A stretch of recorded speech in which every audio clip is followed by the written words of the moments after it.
So in the last couple videos, we discussed some things that influence how we process and evaluate good information from a scientific standpoint.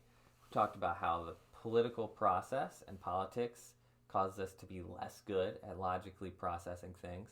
We also talked about how our own biases can affect how we read and look into stuff.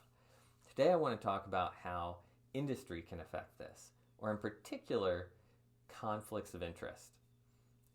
I'm going to give a really good example of this, and we know now, because there have been lots of documents that have been processed, exactly what this conflict of interest looked like, and that's with the tobacco industry. So in the 1920s, we saw increases in lung cancer, and doctors and researchers started to say, well, what's going on?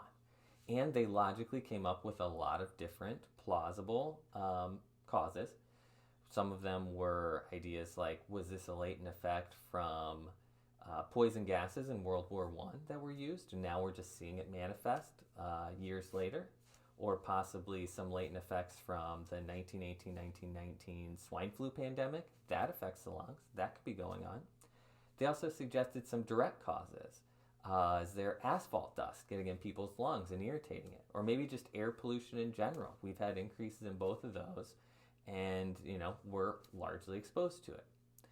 At this point, though, in history, we got up to 80% of all men smoking as we came through like World War II. It was really, really the majority of the population. So it becomes hard to parse out what's going on. That being said, by 1954, there was enough evidence from animal studies, epidemiology studies, cell pathology studies, and being able to identify actual cancer-causing substances and then identify them in cigarette tobacco, that it was without a doubt scientifically able to state, hey, the rise in cancer is caused by the rise in smoking of cigarettes. Now, that was 1954. The Surgeon General didn't make a statement about the dangers of smoking till 1964. And even then, we didn't see decreases in the use of cigarettes until years later after that. So what happened in between? What was going on during that decade when the science already knew what was going on, but we didn't make statements and we didn't have a change in how we utilize the stuff? Well, that's where the conflict of interest comes in. The tobacco industry decided together that they would set up what they called the Tobacco Industry Research Committee. They really wanted to use that word research because that carries weight. That sounds like science, right? This is a marketing firm that helped develop this, but their goal was to spread doubt, uncertainty, and skepticism in cigarettes causing lung cancer. So they started with some principles. One was that they wanted to insist always on there being two sides to the debate. So even though the mountain of research here says, yeah, it's a problem, they had some here, and when they had a debate, they should get equal time. That would be fairness. This allowed them to promote the idea that nothing was conclusive or settled in the science. The second thing was always to use the word research. Well, we have research that says. And the third thing was to control the funding of that research at the level of the colleges that did most of the research here. This allowed them to promote the idea that there were many causes to lung cancer, which there are, which isn't false.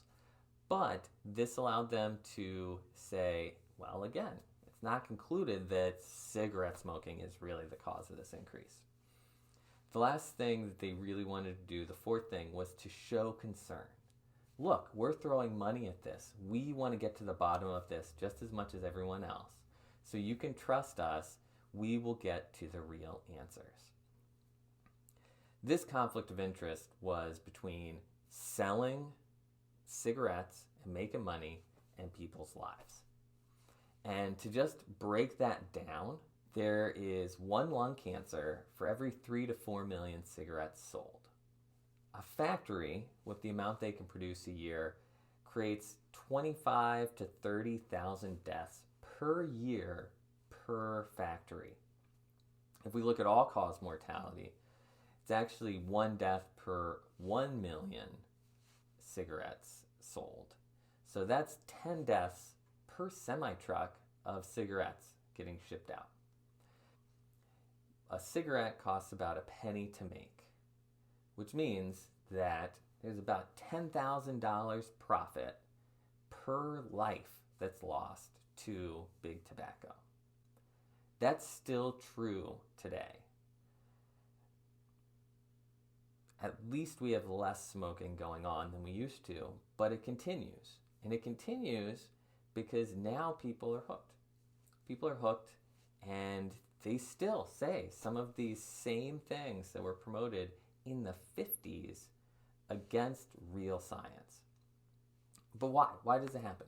Why do these conflicts of interest interfere with our ability to rationalize and understand these things? Well, you have to go through all of the factors, right, that perpetuate it. So there's money going all the way down and getting spread out for each one of these deaths. And when we have industry that is running the science, its conflicts of interest are always going to shadow the truth. So this is just one more way in which we need to be careful when we think about science and we think about where our science comes from, on whether or not we're getting good information. And trying to dig a little deeper and see where that information comes from can help us with coming to better scientific conclusions.